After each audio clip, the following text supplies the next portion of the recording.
Hi hello வணக்கம் good morning every one நண்பர்களே. இதே நம்ம ஏரியா, நம்ம ஊர் கிளைமேட் பாருங்கள் எப்படி இருக்குன்ட்டு. ஃபோன் எடுத்தது வீடியோ.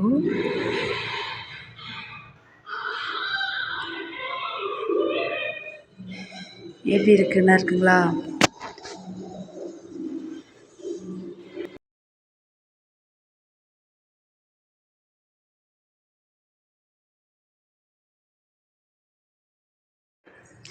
சரி, மீன் வாங்கிட்டு வந்தாங்க, வாங்க மீனை போய் க்ளீன் பண்ணுவோம். மீன் வந்து பாறை மீன் அன்றைக்கி வாங்கிட்டு வந்தாங்க. சரி, அதை க்ளீன் பண்ணி மீன் வறுவல் வச்சு செஞ்சுட்டு பிரியாணி, சிக்கன் பிரியாணி செஞ்சிடலாம் அப்படின்னு சொல்லிட்டு மீனை க்ளீன் பண்ணிகிட்ருக்கோம். மீனை வந்து நல்லா க்ளீன் பண்ணியாச்சு.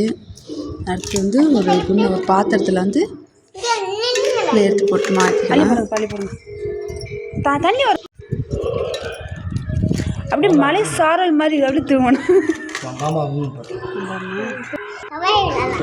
தேவையான அளவு இஞ்சி பூண்டு இஞ்சி பூண்டு வந்து ரெடிமேடாகவும் வாங்கிக்கலாம், ப்ளஸ் மிக்சியில் போட்டும் இஞ்சி பூண்டும் தனியாகவும் போட்டு மிக்ஸ் பண்ணி அடிச்சுக்கலாம். நாங்கள் வந்து ரெடிமேடாக வாங்கிட்டு வந்துட்டோம். இஞ்சி பூண்டு பேஸ்ட்டு தேவையான அளவு, அப்புறம் இல்லை மசாலா, சிக்கன் மசாலா, மீன் மசாலா ஒரு பாக்கெட்டு, 1 கிலோனா 1 பாக்கெட் கொடுங்க, 2 கிலோனா 2 பாக்கெட்டு மீனை போட்டு அப்புறம் கொஞ்சம் கலருக்காக காரம் மசாலா, வெறும் மிளகாத்தூள், கொஞ்சோண்டு தயிர் கொஞ்சம் ஆட் பண்ணிக்கோங்க.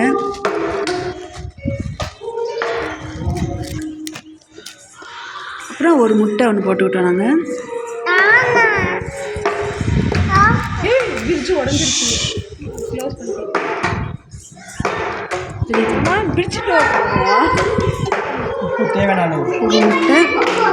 தேவையான அளவு உப்பு, ஒரு மாதிரி உப்பு போட்டாச்சு. கொஞ்சம் என்ன ஒன்றுமே இல்லை, கேசரி பவுடர் கொஞ்சம் கலருக்காக கொஞ்சம் கேசரி பவுடர், அதோட இன்னும் கார்ன்ஃப்ளவர் மாவும் சேர்த்துக்கலாம். கேசரி பவுடர் கொஞ்சம் போட்டாச்சு.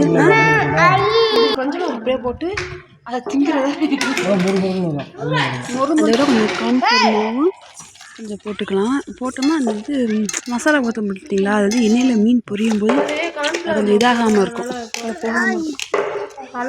அதனால கொஞ்சம் கார்ன்ஃப்ளவர் மாவை போட்டு நல்லா மிக்ஸ் பண்ணிக்கலாம். சிக்கன்னு நல்லா மிக்ஸ் பண்ணிவிட்டு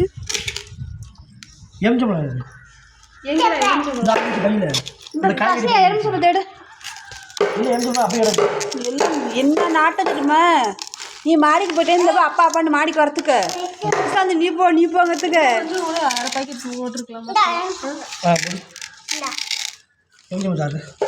அப்புறம் ஒரு லெமன், ஃபைனலி ஒரு லெமன் ஒன்று பிழிஞ்சு விட்டுறலாம். லெமன் பிழிஞ்சு விட்டு தட்டில் எடுத்து வச்சு நல்லா காய விட்டுருவோம். கொஞ்சம் வெயில் கம்மியாக தான் இருக்குது, இருந்தாலும் பரவாயில்ல, கொஞ்சம் வெயிலே காய்ச்சிடும். ஃபேனை போட்டு ஃபேன் போட்டாச்சும் காய வைப்போம் அப்படிங்கிற மாதிரி ஃபேன் போட்டு வச்சிடலாம். அப்புறம் மசாலா வந்து அந்த மீன் கொஞ்சம் நல்லாயிருக்கும், காய வைக்கிறது ஒன்றப்படி போட்டால் சரியாக இருக்கும். அவ்வளோதாங்க, மீன்லாம் மசாலா தண்ணி நல்லா காய்ச்சி நல்லா தட்டில் நல்லா காய்ச்சி வச்சாச்சு. மீன் காய்ஞ்சோன்னே எண்ணெயில் போட்டு எடுத்துருவோம். எண்ணெயில் போட்டு பொரிச்சு எடுத்துருவோம். அடுத்து வந்து பிரியாணி செய்கிறது, பிரியாணி செய்கிற வீடியோ வேணும்னா டிஸ்கிரிப்ஷனில் லிங்க் கொடுக்குறேன், டச் பண்ணி பார்த்துக்கோங்க. இப்போ வந்து பிரியாணி வந்து ரெடி ஆகிடுச்சு. அது வந்து தம் கட்டி வைக்கிறது தான். தம் கட்டிட்டு பார்க்கலாம். பார்த்தீங்களா, சூடான ரெடி ஆகிடுச்சு.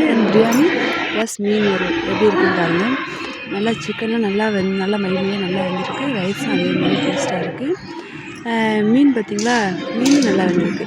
வீடியோ பிடிச்சிங்கன்னா லைக் பண்ணுங்கள், ஷேர் பண்ணுங்கள், கமெண்ட் பண்ணுங்கள். பாய்.